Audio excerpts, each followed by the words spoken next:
So let's begin by settling the body,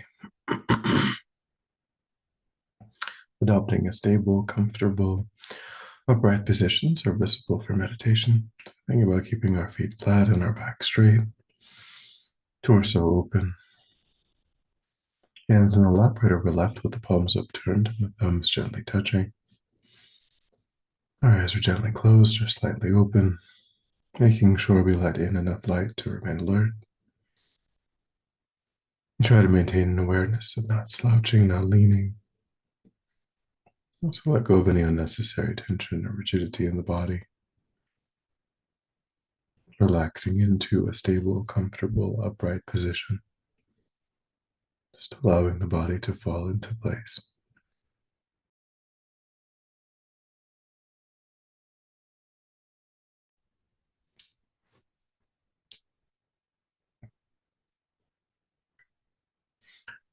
And we begin to move the mind inward, letting go of attending to sights and sounds in our environment, allowing them to be as they are. No need to investigate. Constraining our awareness just to the body and mind.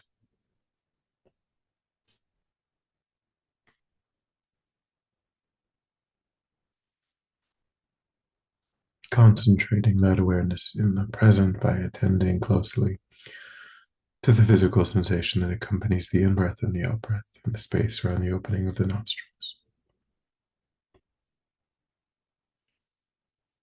Giving ourselves the instruction to notice quickly when anything other than that one physical sensation is arising in the mind, and then without judgment or frustration, to lift your awareness up from those distractions. And to place it gently but firmly again and again on the breath.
And then when the mind is more calm, we'll generate a broad and altruistic motivation for our time, taking a moment to try to intentionally widen our circle of concern, trying to embrace countless sentient beings within the field of our practice,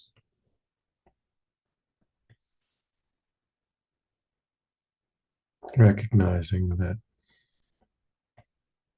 from morning until night, I myself deeply wish to be happy, deeply wish to be free of even the slightest suffering. Even in my dreams, I wish only for that which I find pleasant, I wish to be separated from that which I find difficult. And that motivation is shared by every other sentient being. There are no sentient beings who do not place themselves in the center of their story, who are not similarly motivated. There's no difference between oneself and others in that regard. And there are no sentient beings that have a claim to being happy, to being free of suffering that's greater than any other sentient being. And yet, up until now, in my own life, I've been motivated only by self interest, seeking my own welfare, even at the expense of others. So now is the time to make progress on cherishing others, overcoming the mind of selfishness,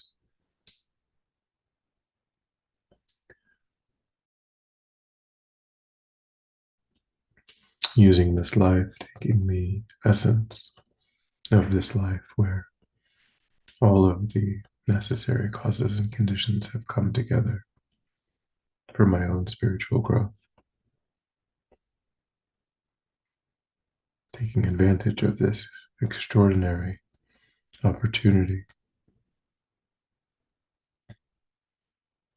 to go beyond just my own narrow self interest and to become truly wish fulfilling for sentient beings,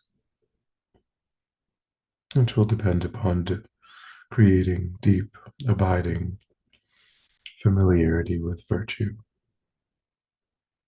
turning away from non virtue. So we take this as the purpose of our time.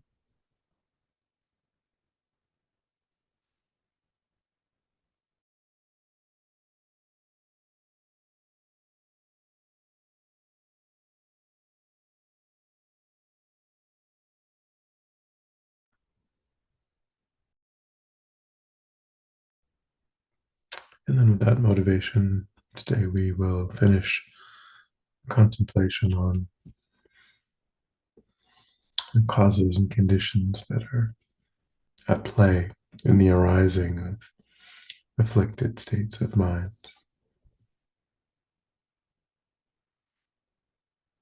So the next category to consider are our habits, our tendencies, our patterns. So think about times when you try to meditate, when the mind becomes more calm, more subtle. What commonly distracts you?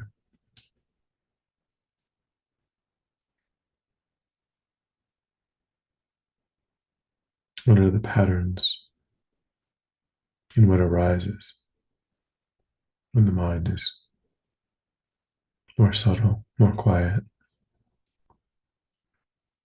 What predominates might be attachment to pleasure.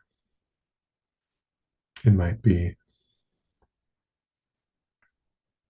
perseverating on perceived harms.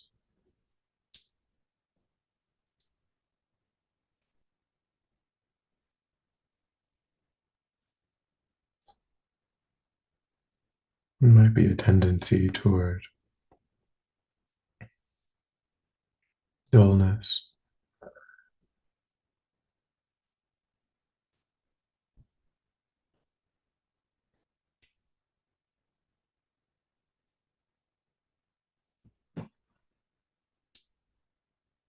This can give you some insight into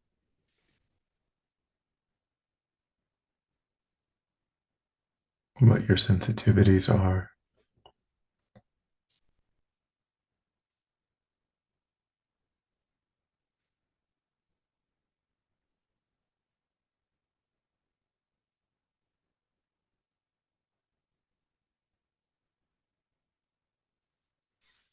So think along this way and try to gain some insight.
And then consider if you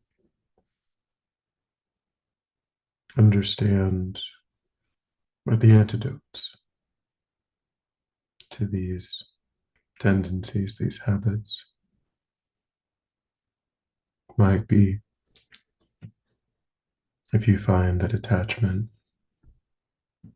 often predominates, or you find that anger often predominates,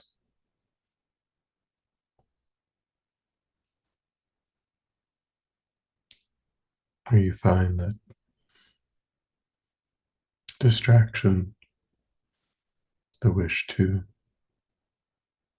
be distracted, often predominates.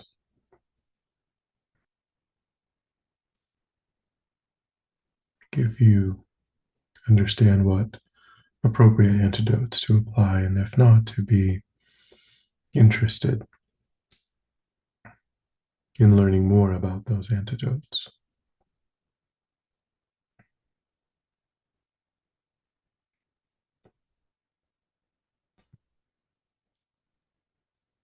Try to be determined to understand more and more about your habits, your tendencies,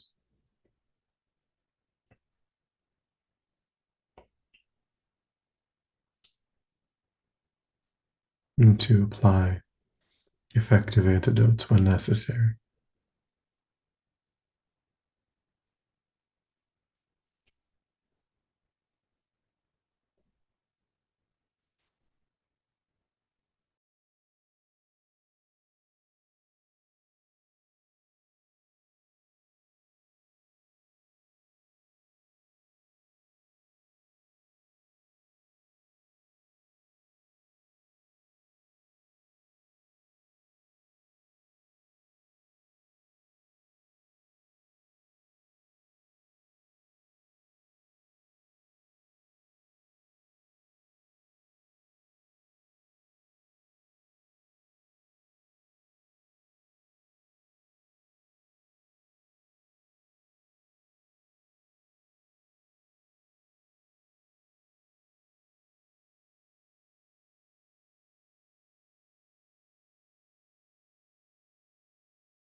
just these contemplations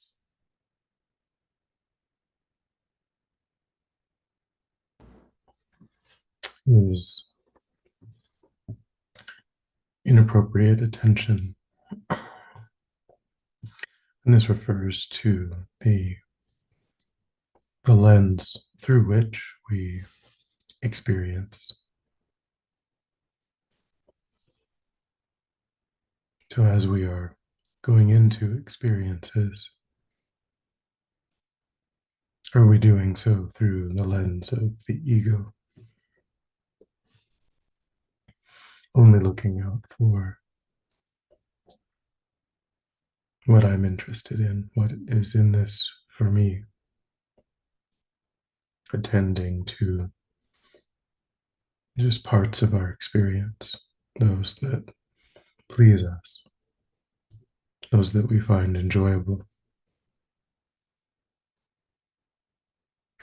wanting more and more. And similarly, attending to what seems difficult and seeing it only as negative, only being able to develop the wish to be separated from it.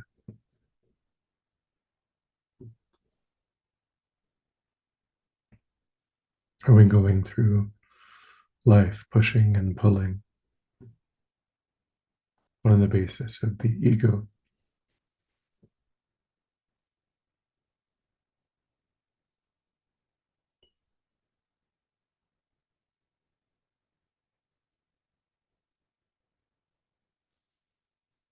How often do we try to see a bigger picture, taking into consideration the needs, the desires of others?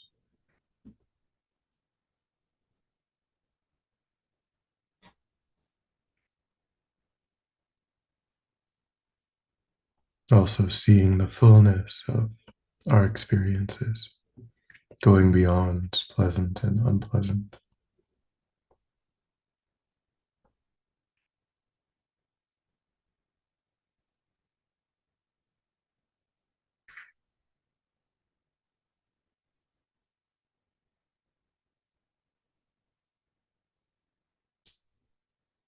So try to think what role this inappropriate attention, selective way of thinking about experience is playing in your life.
And then think of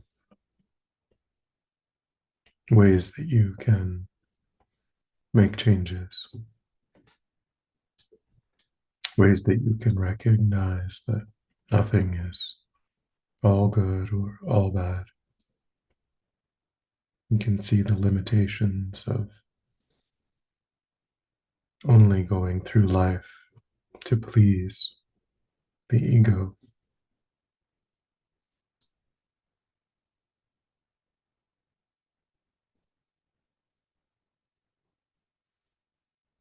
And be resolved, strongly determined to learn more and more about these antidotes and to apply them.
And then when you're ready, we'll come back together. And we'll dedicate. So recollect your altruistic motivation and think that by having engaged in this contemplation, you've actualized that motivation, which has generated positive energy in your mind.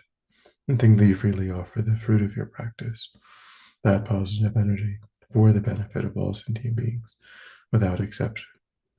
Thinking strongly when this positive energy ripens, may it serve as a cause and condition to eliminate war and conflict, poverty, famine, disease, disasters, all painful inner and outer conditions.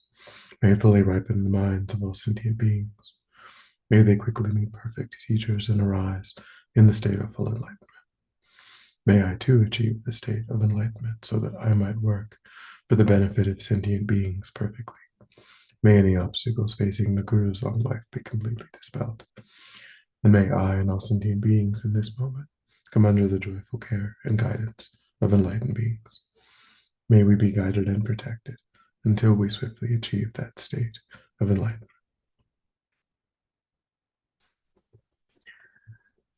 Thank you.